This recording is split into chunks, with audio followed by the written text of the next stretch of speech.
essas alturas do campeonato, a gente já conhece muitas funções e operações que podem ser realizadas no torno, certo? Pois então, agora chegou a hora de conhecer uma nova tecnologia de usinagem. É isso mesmo, a teleaula de hoje vai mostrar um torno CNC.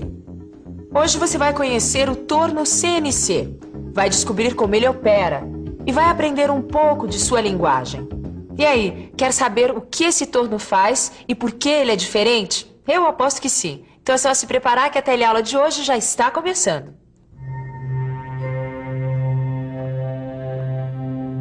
E aí, Tito? Afinal de contas, conseguiu descobrir o que é esse tal de torno CNC? Olha, ainda não, viu, Caio? Mas a origem do nome eu já descobri. Bom, já é alguma coisa, né?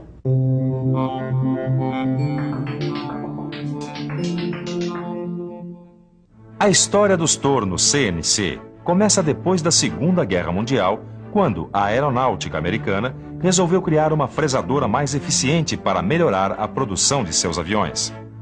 Essa máquina era comandada por um controlador numérico que recebia instruções do operador e controlava os movimentos da máquina.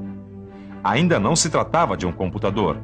Era um equipamento eletrônico gigante, acionado por válvulas. Com o tempo, os componentes eletrônicos foram diminuindo e surgiram os microprocessadores.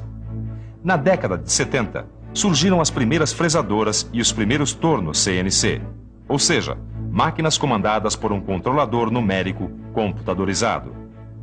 Essa história vem de longe, hein? Mas entender o que é um torno CNC não é difícil, não. Quer ver só? Dá uma olhadinha aqui no meu torno. Até o final da guerra, só existiam tornos mecânicos, manuais ou automáticos. Aí, como você já sabe, os americanos resolveram aumentar a versatilidade e uniram esta máquina aos equipamentos eletrônicos que passaram a controlar os movimentos do torno. O operador só tinha que informar quais as operações que ele queria que o torno fizesse, e aí o controlador numérico comandava as operações.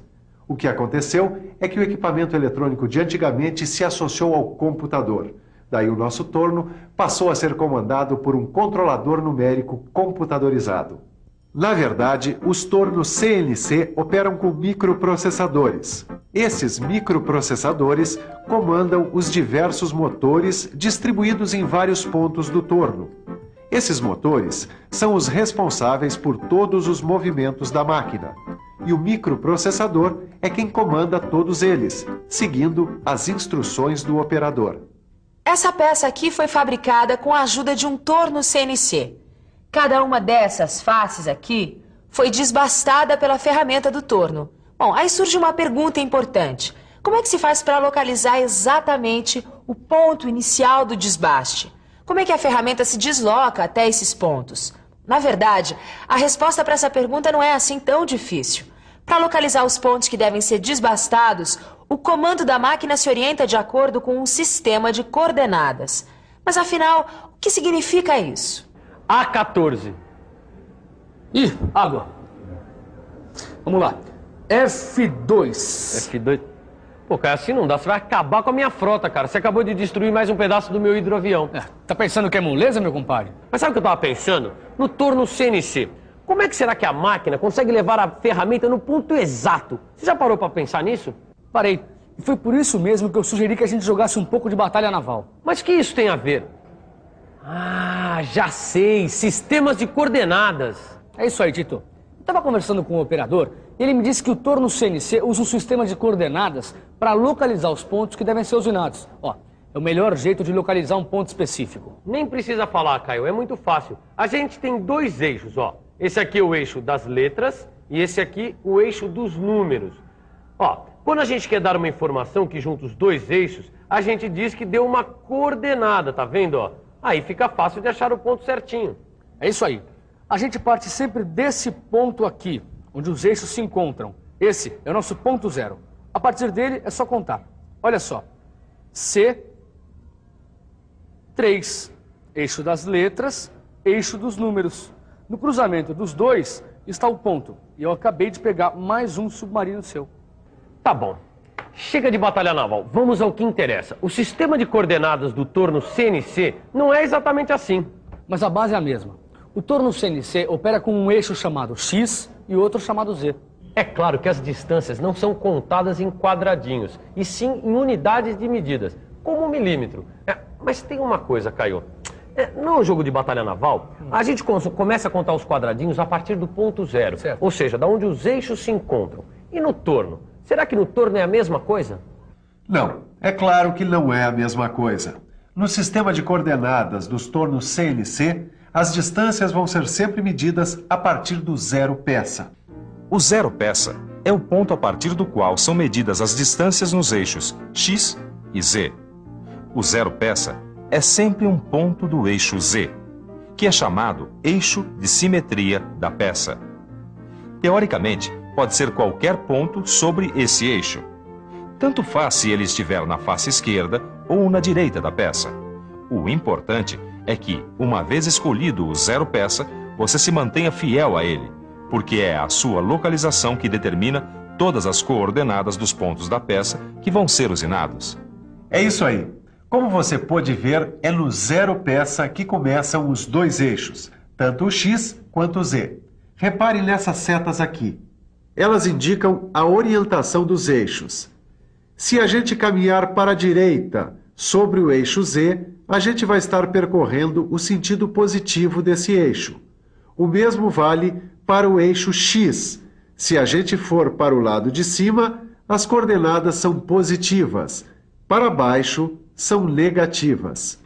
Quer ver agora como ficou fácil localizar qualquer ponto com a ajuda desse sistema de coordenadas? Dá só uma olhada. Olha aí, temos esse ponto A. Como é que a gente faz para descobrir as coordenadas desse ponto? Presta atenção, é só pensar assim. Esse ponto fica a quantos milímetros do zero peça no eixo X? O ponto A fica a 8 milímetros do zero peça. Mas tem um detalhe. Os tornos CNC podem trabalhar no eixo X em raio ou diâmetro. Para facilitar, costumamos trabalhar em diâmetro. Sendo assim, a nossa coordenada do zero peça até o ponto A será 16 milímetros, porque correspondem ao diâmetro total da peça, que tem 16 milímetros. E a do eixo Z? Se você reparar, verá que não é preciso se movimentar sobre o eixo Z para chegar ao ponto A. Portanto, a coordenada para o eixo Z é 0. Aí nós temos então as duas coordenadas que localizam o ponto A: 16 positivo e 0. O segredo para localizar direitinho os pontos através das coordenadas x e z está em sempre partir do zero peça. Agora, você já sabe que o torno CNC é uma máquina-ferramenta que tem vários motores e que esses motores são comandados por um controlador numérico que faz com que o torno usine os pontos indicados pelo operador através de um sistema de coordenadas. Agora que você já entendeu a base de funcionamento, falta estudar a base da programação do torno CNC. Ou seja, agora nós vamos ver como é que você deve passar todas as instruções para o CNC que controla a máquina. Essas instruções são passadas em forma de código, que é a linguagem que ele entende. Quando a gente se comunica usando a linguagem dele, a gente está, na verdade, fazendo uma programação. Cada função que deve ser desempenhada pelo torno corresponde a um código.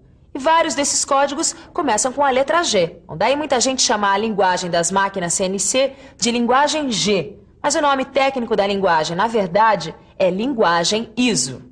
Mas o importante mesmo é lembrar que cada G corresponde a uma função.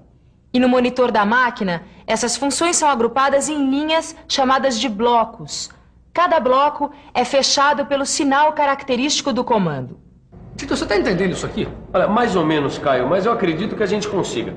Dá uma olhada aqui, ó. Ó, Bill, esse número aqui corresponde ao número do programa. Cada programa tem um número, e o deste aqui é 1000. Tem que ter um pouco de paciência, mas no final não é tão difícil assim. É só lembrar que cada G corresponde a uma função. Dá só uma olhadinha aqui, olha. A função G21 informa a máquina que a gente vai trabalhar em milímetros quando formos dar os valores das coordenadas. A função G99 diz que o avanço do carro será dado em milímetros por rotação. É isso aí. Dá uma olhada aqui, Caio. Ó, T0303. Ó, essa função determina que a ferramenta que será usada para acabamento é a de número 3. E o seu corretor também é o de número 3. Agora, ó, a G96 determina que o torno trabalhe com uma velocidade de corte constante. O S250 informa que essa velocidade vai ser de 250 metros por minuto. Uma baita velocidade, hein, Caio? É por isso que essas máquinas são usadas para grandes produções, que são muito rápidas e são ótimas quando você tem que fabricar várias peças iguais. Você viu que não é muito difícil, né? É só decorar os códigos. Ô, Tito, e esse M aqui? Qual é a função dele? Peraí, essa aí eu sei, ó. Ele determina que o sentido de rotação da placa onde a peça está fixada, M4 é o sentido anti-horário e M3 o sentido horário. Bom, é só ir colocando as instruções que a máquina obedece. Isso. Né? Ó, esse G50 manda a máquina limitar a velocidade de rotação da placa para evitar que a peça escape da placa. Nesse programa aqui, por exemplo, a velocidade está limitada em 2.500 rotações por minuto. Certo. Como indica o S200. 2.500, exatamente. Dá uma olhada aqui, Caio. Existem vários códigos e funções na linguagem das máquinas CNC. O que a gente está vendo aqui é só um pouquinho. No seu livro de estudos tem muito mais. Como, por exemplo, o G42, que serve para compensar os raios das pontas das ferramentas usadas nos tornos. É isso aí, Tito. Deixa eu te mostrar o que é que isso significa. Os comandos dos tornos CNC fazem a ferramenta se movimentar ao longo da peça, ignorando que a ponta da ferramenta seja arredondada. Para isso, a gente tem que dar um outro comando para compensar a diferença. Senão a peça pode sair das especificações. Esse comando é o G42. É isso aí, Caio. Muito bem. Como eu estava dizendo, todos esses comandos estão explicados tintim por tintim no seu livro de estudos. Mas o melhor é a gente se ater, a gente lembrar sempre das principais funções do torno CNC. As funções de movimentação das ferramentas. Mas não se assuste não, que são apenas 4 funções que comandam o deslocamento das ferramentas. Segura aí. Olha aí. Essa é a primeira função de deslocamento da ferramenta, a função G0. Ela determina a aproximação e o afastamento da ferramenta em relação à peça que vai ser trabalhada. Já a função G1 faz com que a ferramenta se desloque em linha reta. Essa função é usada para facear, cilindrar e tornear cones. A função G2 faz a ferramenta se movimentar em círculo, no sentido horário. E aí está a última função de deslocamento da ferramenta, a G3, que faz a ferramenta descrever um movimento circular no sentido anti-horário. E agora, Caio? Bom, agora vamos para a revisão. E atenção, se liga aí que é hora da revisão. Na teleaula de hoje, você conheceu o torno CNC. Você aprendeu como surgiram essas máquinas e como essas máquinas são controladas. Você estudou o sistema de coordenadas usado por essas máquinas e viu que os comandos têm uma linguagem própria, formada por códigos e funções. Finalmente, você ficou conhecendo alguns desses códigos e viu que cada código é responsável por uma função do torno. Bom, é isso aí. Agora não se esqueça, hein? Pegue o seu livro e estude tudo o que você viu na teleaula de hoje. Isso é fundamental para o seu aprendizado. Bons estudos e até a próxima!